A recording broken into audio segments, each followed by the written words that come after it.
You're listening to an archived Cabral Concept podcast.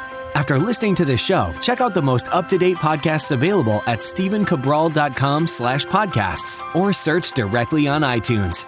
And now, welcome to the Cabral Concept, where board-certified naturopath and integrative health practitioner Dr. Stephen Cabral shares how he was diagnosed at the age of 17 with a life-altering illness and given no hope for recovery. It was only after studying and traveling all over the world did he discover how to combine ancient Ayurvedic healing practices with state-of-the-art naturopathic and functional medicine to fully rebalance the body and re-energize it with life. It's time to discover how to get well, lose weight, and finally feel alive again. And now, here's your host, Dr. Stephen Cabral.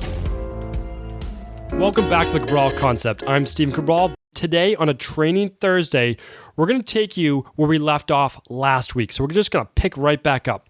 Last week, we spoke about muscle confusion and basically the three things that you can do to any one workout, no matter what workout it is, to get better results. If you didn't tune in for that, simply go back to, I believe it was episode 39 on Training Thursday, and it was just titled something like Muscle Confusion. Check back just 1 week. Our Training Thursdays are just typically every Thursday. This week, though, what I want you to do is I want you to look at your program, your exercise program. Again, no matter how many days a week you're doing it, look at it from an overall macro level, of just a big perspective, like that 30,000 foot view. And since we do have a lot of health practitioners and personal trainers and yoga instructors on listening to this podcast, I do want to use this not only for you, just a general exerciser, but also for our practitioners as well. And I want you to do is start to think more about what you're doing for your workouts and how personal trainers and different types of functional medicine doctors or strength and conditioning specialists would actually design their programs. And so today, again, I want to look at that from a macro level, and I want to really break down my philosophy and how I design programs for whether it's an Olympic athlete, whether it's for a professional athlete like NFL players that I work with or professional golfers, whatever it might be, but also for that person that's just looking for better body transformation results. And now this isn't built for bodybuilders. This is a true body transformation program. Someone who's looking to maybe get a little bit more tone in those muscles and also burn body fat at the same time, which is the most of the people in the world. So let's talk about that right now. What are we looking for? Well, we're looking for a program that's going to last about 4 to 6 weeks. And the reason it's going to last about 4 to 6 weeks is because within that time, we're typically maxed out for the amount of weight we can lift. And what does that mean? It means we're not power lifters. We're not looking to break any records, but we are looking to push our bodies to that upper limit. And by pushing our bodies to that upper limit, what does that mean? Well, it means that we're forcing our muscles to adapt to a new demand that we're placing on them. And whenever we force those muscles to have to keep up, that's when our body begins to change. It begins to transform. That really is how body transformation happens. Body transformation does not happen without design. Like, it doesn't happen by just picking a workout, picking a few different machines at a gym, and then just going at it. Your body won't change that way. If it does, it was just dumb luck. It really was. And that's okay. Sometimes that does happen. And we all start there. When I was, 16, 17 years old, picking up weights for the first time, really getting into it, all I did was look at machines at the gym, the ones that I was most comfortable doing, and I just started picking those to work out. And nothing wrong with that. Again, that's how everyone gets started. But at some point, you're going to want to take whatever level you're at now and upgrade. All right, so we're going to talk about that upgrade today. And so for me, that means looking at an overall program design. It's called a periodization model. Every 4 weeks to 6 weeks, you're going to switch up your program. Now, just to let you know, I always like to let you know exactly what I'm doing in my practice. And so that means all of the personal trainers I have on my team are switching up their clients' programs every 4 weeks, no matter what. We don't even wait till the 6 weeks. The only time we would ever wait until 6 weeks is if we had a client that was working on strength-based goals and not body transformation. All right. So how do we do? Let's pick a specific exercise. Let's say it's a dumbbell ball chest press. And so you're lying on your back, you're looking up at the ceiling, and you're doing a dumbbell chest press with 2 weights by your side, squeezing over your chest, and you picked 15 pounds that first week. All right, maybe you're doing 40s, maybe you're doing 15s. But then you did 15 pounds, let's say for 15 repetitions for 3 sets. Okay, now week 2, you might do 15 pounds for set 1, and then set 2, you might do 17 and a half pounds. You might go up by that 2.5 pounds, or you might jump right to 20 pounds if you felt like, hey, I could have done 20 repetitions instead of the 15 reps. That's great.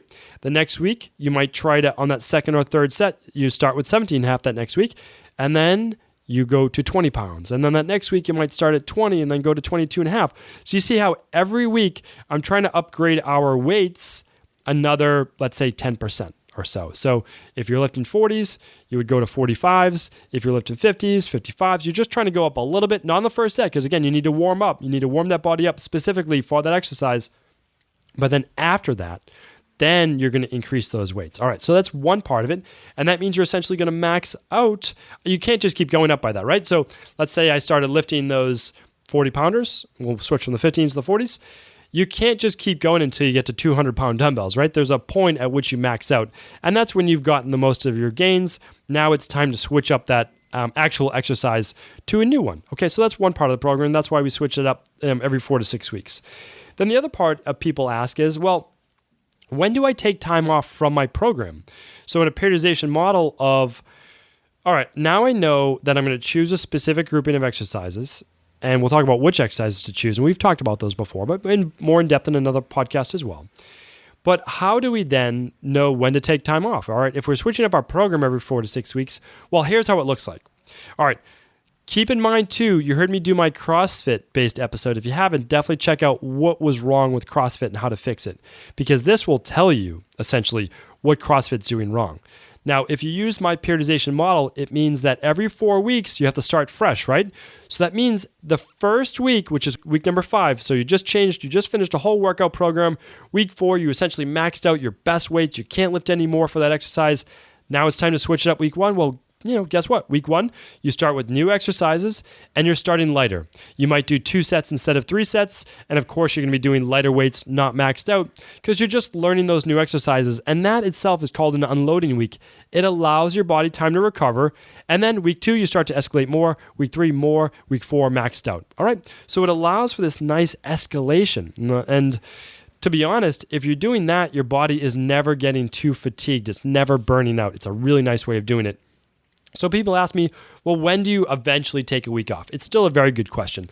And I would say if you haven't taken a week off, like a full 5 days off, a work week, I would say do that every 12 weeks to 16 weeks maximum.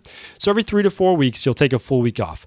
However, most people never have to worry about building off a week off into their program.